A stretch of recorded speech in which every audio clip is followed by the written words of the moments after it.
आयगत खर्च, revenue expenditure. लिखिए ऐसा खर्च जो प्रतिवर्ष लाभ हानि की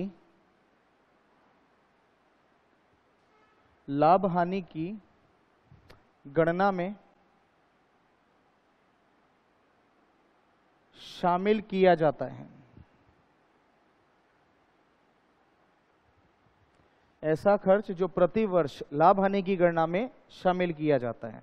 ऐसा खर्च जिसे हम year two year profit loss की कैलकुलेशन में शामिल करते हैं। ऐसा खर्च जो रिकरिंग प्रकृति के हों।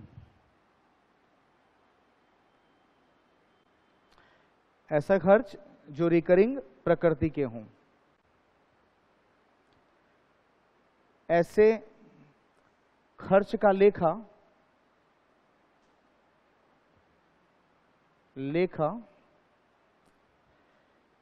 संबंधित खर्च के नाम से किया जाता है। ऐसे खर्च का लेखा संबंधित खर्च के नाम से किया जाता है।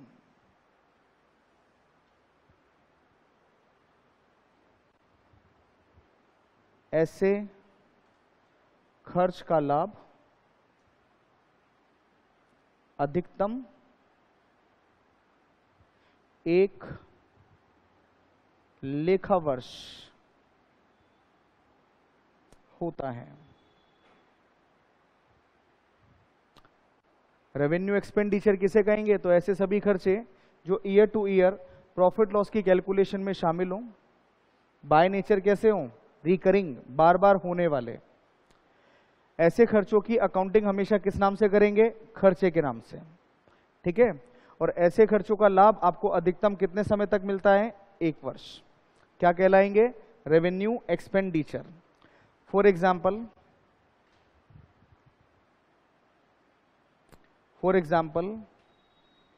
Salary, rent, commission,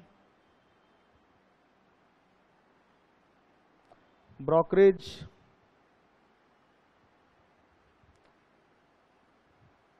interest, advertisement, wages for production,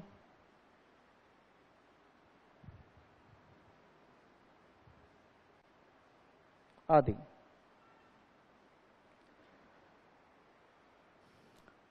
salary का पेमेंट करना, रेंट का पेमेंट करना, कमीशन का पेमेंट करना, दलाली ब्रोकरेज का पेमेंट करना, इंटरेस्ट का पेमेंट करना, एडवर्टीजमेंट का खर्चा करना, प्रोडक्शन से संबंधित मजदूरों को मजदूरी का भुगतान करना, ये सारे खर्चे व्यापार की दिन प्रतिदिन क्रियाओं से संबंधित हैं। बाय नेचर रिकरिंग है, जो बार बार होते रहेंगे। इन सभी को आप क्या बोलेंगे? Revenue expenditure. ठीक है। आम जिंदगी में हम इन्हीं को एक्सपेंसेस कहते हैं। क्या बोला जाता है इनको? एक्सपेंस। जिनको मैंने व्यय का नाम दिया वो व्यय यही है। हाँ जी, खर्चों को कितनी कैटेगरी में डिवाइड किया हमने? खर्चों को कितने भागों में बांटा? दो, पूंजीगत खर्च और आयगत खर्च। दोनों में अंतर समझ में आ गया। अब इन दोनों के अलावा एक और कैटेगरी होती है जिसको हम कहते हैं स्थगित आयगत खर्च, डेफर्ड रेवेन्यू एक्सपेंडिचर। लिखिए स्थगित आयगत खर्च। स्थगित आयगत खर्च, ये जो कैटेगरी मैं आपको लिखवा रहा हूं, ये इन दोनों का मिक्स एक हाइब्रिड कैटेगरी है। स्थगित आयगत खर्च, डेफर्ड रेवेन्यू एक्सपेंडिचर। लिखें इसके बारे में। आयगत प्रकृति का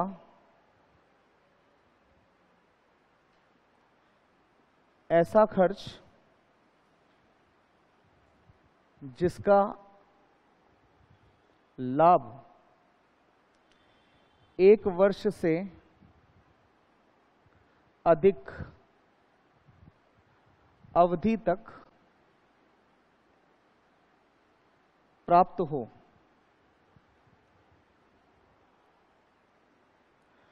परंतु वसूली मूल्य को इंग्लिश में कहते हैं रियलाइजेबल वैल्यू, वसूली मूल्य 0 हो। आयगत प्रकृति का ऐसा खर्च जिसका लाभ 1 वर्ष से अधिक हो, लेकिन वसूली मूल्य क्या हो? 0 हो।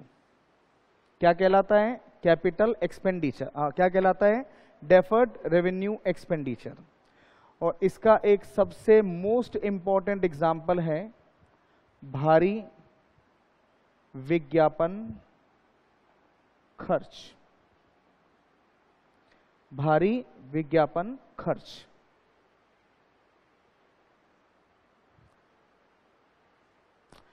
अच्छा, मैंने यहां पे लिखा है वसूली मूल्य। कितने लोग इसके बारे में जानते हैं? क्या होता है वसूली मूल्य? रियलाइजेबल वैल्यू,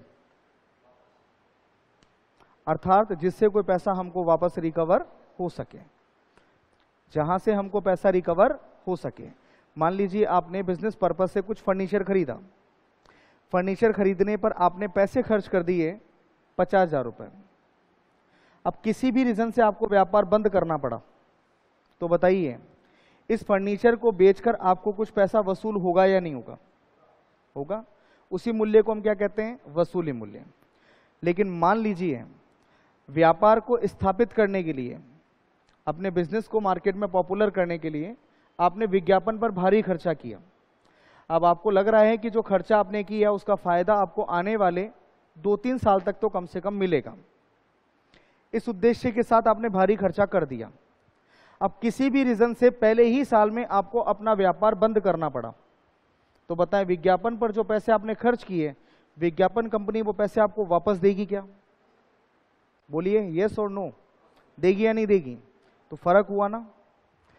फर्नीचर खरीदने पर जो पैसे आप खर्च कर रहे हैं, व्यापार बंद होने पर उनकी कोई वसूली है, लेकिन विज्ञापन पर जो पैसे आपने खर्च कर दिए, भले ही उस खर्चे का लाभ आपको लंबी अवधि तक मिलता हो, लेकिन व्यापार बंद होने की स्थिति में आपको वहां से कोई भी पैसा रिकवर नहीं होगा। तो ऐसा कोई खर्च जिसका लाभ हमें लंबी अवधि तक मिलता हो, लेकिन अगर हम उससे कोई पैसा वसूल करने की सोचें तो वसूली मूल्य क्या रहेगा? 0। अकाउंटेंसी में रिकॉर्ड किया जाता है as a deferred revenue expenditure. मेरी बात समझ में आती है? अब मैं आपको एक लॉजिकल बात समझाता हूं, अगर आप उसको कनेक्ट कर पाए तो आपको ना इतनी मेहनत नहीं करनी पड़ेगी जो अपना इतना सारा एनर्जी या दिमाग लगाना पड़ता है। व्यापार में आप जो भी पैसा खर्च करेंगे, याद रखिए वो पैसा आप अपने व्यापार से वसूल करेंगे। बिजनेस से रिलेटेड आपने जो भी पैसे खर्च किए, वो पैसा आप कभी भी अपनी जेब से भुगतने वाले नहीं है। वो पैसा आप कहां से रिकवर करेंगे? अपने बिजनेस से। अब चाहे वो पैसा आप वर्कर की सैलरी मानो, चाहे वो पैसा आप रेंट का भुगतान मानो, चाहे वो पैसा मशीनों को खरीदने पर किया गया खर्च मानो, बिजनेस में आप जो भी पैसे खर्च करेंगे उस पैसे की वसूली कहां से करेंगे? अपने व्यापार से। और अगर व्यापार आपको वो खर्चे की वसूली करके नहीं देता तो इसका मतलब व्यापार किसी भी काम का नहीं है। मेरी बात समझ में आ रही है? आपने बिजनेस से रिलेटेड जो भी पैसा खर्च किया वो हर पैसा आप अपने व्यापार से वसूल करते हैं, और अगर आपका व्यापार आपको वो पैसा वसूल करने में आपकी मदद नहीं करता तो आप ये कहेंगे व्यापार बेकार है, बंद कर दो। बात समझ में आती है? अब वो खर्चा आप कितने समय में रिकवर करेंगे डिपेंड करता है उस खर्चे के लाभ से। मान लीजिए खर्चे का लाभ आपको केवल 1 वर्ष मिलेगा, तो आप उस खर्चे की वसूली कितने साल से करेंगे? 1 साल। यदि खर्चे का लाभ आपको 4 साल तक मिलेगा तो खर्चे की वसूली आप कितने साल से करेंगे? 4 साल। यदि खर्चे का लाभ आपको आने वाले 20 सालों तक मिलेगा तो आप खर्चे की वसूली कितने साल की इनकम से करेंगे? 20 साल। मेरी बात समझ में आ गई? मेरी बात समझ में आ गई? ऐसे सभी खर्च जिनकी वसूली हम किसी एक वर्ष की आय से कर सकते हैं, ऐसे सभी खर्च जिनकी वसूली हम किसी एक वर्ष की आय से कर सकते हैं, अकाउंटेंसी में उनको आयगत खर्च कहते हैं। क्या कहते हैं? आयगत खर्च। तो आप ये देखें कि जो खर्चा आपने किया, आप उसकी वसूली एक साल की इनकम से कर लेंगे क्या? अगर एक साल की आय से खर्चे की वसूली की जा सकती है तो खर्चा कैसा है? आयगत है। लेकिन अगर लग रहा है कि भैया एक साल की इनकम से खर्चे को वसूल कर पाना संभव नहीं है, खर्चे का लाभ ज्यादा है, लंबी अवधि तक है, खर्चे का अमाउंट भी बड़ा है, तो उस स्थिति में हम खर्चे का बंटवारा कई वर्षों में करते हैं। समझ गए? तो अकाउंटेंसी ऐसे खर्चों को क्या नाम दे देती है? पूंजीगत खर्च। समझ गए? अरे खर्चा तो खर्चा है, चाहे मशीन खरीदने पर पैसे खर्च करो, चाहे वेतन भुगतान पर खर्च करो, खर्चा तो खर्चा है। अब अगर जेब से पैसा लग गया तो उसकी वसूली करना जरूरी है। अब अगर वसूली एक साल से कर ली जाए तो आयगत खर्च, और अगर वसूली कई वर्षों की इनकम से की जाए तो पूंजीगत खर्च। मेरी बात समझ में आ गई? ये लॉजिक है कैपिटल एक्सपेंडिचर और रेवेन्यू एक्सपेंडिचर को डिसाइड करने का। आप अकाउंटेंट बनने के बाद अपनी सीट पर बैठे हैं, आपके सामने कोई खर्चा आ रहा है, अब आपको एज ए अकाउंटेंट ये फिक्स करना है कि वो कैपिटल एक्सपेंडिचर है कि रेवेन्यू एक्सपेंडिचर है। रटकर काम नहीं चलेगा, आपको अपने लॉजिक्स लगाने पड़ेंगे कि हम इसको कैपिटल एक्सपेंडिचर बोले कि रेवेन्यू एक्सपेंडिचर बोले। विचार करने का आधार क्या है? सिर्फ एक बात है, आप ये देखें कि उस खर्चे को हम कितने वर्षों की इनकम से वसूल कर सकते हैं। ठीक है? अगर वो खर्चा एक साल की इनकम से वसूल किया जा सकता है तो आप उसे क्या बोलें? आयगत। और अगर वो खर्चा कई सालों तक फायदा दे रहे हैं, जिसकी वसूली भी आपको कई वर्षों से करने की आवश्यकता है, तो आप उसे क्या बोलेंगे? पूंजीगत। लेकिन एक चीज, एक फिक्स स्टेटमेंट है कि हर पूंजीगत खर्च एक दिन आयगत बनेगा। हर पूंजीगत खर्च एक दिन क्या बन जाएगा? आयगत। जैसे जैसे आप खर्चे की वसूली करते जाओगे वो खर्चा किस में बदलता जाएगा? आयगत में। जैसे जैसे आप पैसे की वसूली करते जाओगे खर्चा किस में बदलता जाएगा? आयगत में।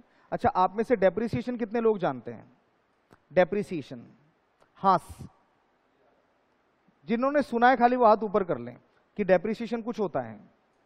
चलिए मैं बताता हूं डेप्रिसिएशन किसे कहते हैं, थोड़ा सा आप ध्यान दीजिएगा ताकि और क्लियरिटी आ जाएगी आपको। और मैं कुछ नहीं चाह रहा हूं, रटा करके समझाना मेरा पर्पस नहीं है। कंडीशन रहेगी प्रैक्टिकल, कंडीशन होगी केसेस, तो आप बात को समझेंगे तो आई थिंक आप ज्यादा अच्छे से इंप्लीमेंट कर पाएंगे। ठीक है? रटाने के लिए तो पॉइंट लिखा दो, रट लोगे आप, बट उसकी एप्लीकेशन क्या है वो बात मैं आपको समझाने की कोशिश कर रहा हूं। डेप्रिसिएशन क्या होता है? 1/4/16 को आपने एक मोबाइल खरीदा, मान लीजिए 40,000 रुपए का। 31 मार्च 17 साल का आखिरी दिन आपने इस मोबाइल की कीमत पता करी, वही मोबाइल जिसे आप काम में ले रहे हैं, कीमत पता करी, तो बताइए उस दिन आपके उस मोबाइल की कीमत 40,000 रुपए होगी, बढ़ गई होगी या कम हो जाएगी? कितनी कम होगी? मान लेते हैं आपने इसको बहुत तसल्ली से इस्तेमाल किया है, तो ईयर एंड पर इसकी कीमत कितनी रह गई है? 30,000 रुपए। कितनी रह गई है? 30,000 रुपए। इसकी कीमत में कितना डाउन आया? 10,000 रुपए। अब ये जो डाउन आया ना 10,000, इसका अर्थ ये निकलता है कि मोबाइल की कीमत में से 10,000 की मोबाइल की कीमत आप इस्तेमाल कर चुके। जो ये 10,000 का डाउन आया, इसका मतलब क्या है कि तुमने जो 40,000 रुपए खर्च किए थे उसमें से 10,000 का फायदा तुम ले चुके। मेरी बात समझ में आ गई? फायदा लेने से ही तो कीमत कम हो रही है। तो क्या कहेंगे कि 40,000 का खरीदा था, साल भर काम में ले लिया, तो साल भर काम में लेने की वजह से मोबाइल की कीमत कितनी कम हो गई है? 10,000। तो 10,000 के बराबर की कीमत का मोबाइल आप इस्तेमाल कर चुके हैं। और इसी 10,000 को अकाउंटेंसी में हम लोग क्या बोलते हैं? डेप्रिसिएशन। क्या बोलते हैं? डेप्रिसिएशन। अब ये डेप्रिसिएशन जब हम अकाउंटिंग के हिसाब से विचार करेंगे तो क्या बनता है? खर्च। क्या बनता है? व्यय, एक्सपेंस। क्या बनता है? एक्सपेंस। अब अगर मैं इस साल के लाभ हानि की गणना कर रहा हूं तो डेप्रिसिएशन को मैं कंसीडर कर लूंगा इसमें एज ए एक्सपेंस। क्या बोलूंगा? एक्सपेंस। मेरी बात समझ में आती है? आपने जब खर्च किया तो उस वक्त ये खर्चा कैसा है? कैपिटल एक्सपेंडिचर है। क्यों? क्योंकि इसका लाभ लंबी अवधि तक मिलेगा। अब 1 वर्ष बीतने के बाद में इस खर्चे का कुछ लाभ आप ले चुके हैं, तो जितना लाभ आपने ले लिया उतने बराबर की कीमत को आप क्या कहेंगे? अपना खर्चा। और इस खर्चे का नाम आप क्या रख देंगे? डेप्रीसिएशन। डेप्रीसिएशन बोलते ही ये खर्चा बन गया, और खर्चा बन गया मतलब लाभ हानि की गणना में शामिल किया जाएगा। सर बाकी के 30,000 का क्या है? तो वो आने वाले वर्षों की आय से कटेगा ना, तो थोड़ा काटेंगे आने वाला साल, फिर थोड़ा काटेंगे उससे आने वाला साल, और फिर थोड़ा काटेंगे उससे आने वाला साल। 4 साल के बाद में मान लो इस मोबाइल की कीमत क्या हो जाएगी? 0। क्या कहेंगे कि मोबाइल पे जितने भी पैसे खर्च किए थे वो सारे पैसे हम वसूल कर चुके। तो भाई खर्चा कैसा? तुमने जो पैसे खर्च किए धीरे धीरे करके इनकम में से काट लिए ना, तो जब पैसा काट लिया तो खर्चा कहाँ रहा? बात समझ में आ गई? तो जो भी खर्चा आप करोगे कभी भी अपनी जेब से भुगतने वाले नहीं हो, वो पैसा कहीं ना कहीं आप अपनी इनकम से रिकवर करोगे। अब आप ये देख लो कि वो खर्चा कितने साल की इनकम से रिकवर होगा। अगर आप खर्चे की वसूली किसी 1 साल की इनकम से कर सकते हो तो क्या नाम दे दो? आयगत। और अगर खर्चे की वसूली लंबी अवधि से करने की आवश्यकता है तो उसे क्या कह दो? पूंजीगत खर्च। क्या मेरी बात सबको क्लियर है? पक्के से एक सवाल लिखो और डिसाइड करो खर्चा कैसा है। लिखिए, एक मशीन क्रय की गई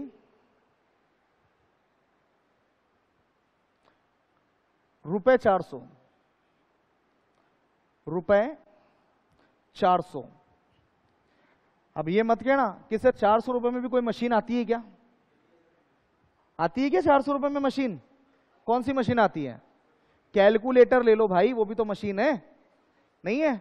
चार्जर भी तो मशीन है। तो आते हैं ना 300-400 रुपए के। तो आपने 400 रुपए की एक मशीन खरीदी है, इस खर्च की प्रकृति क्या होगी? ये मैंने आपको ऑप्शन दे दिए, ए और बी, आयगत और पूंजीगत।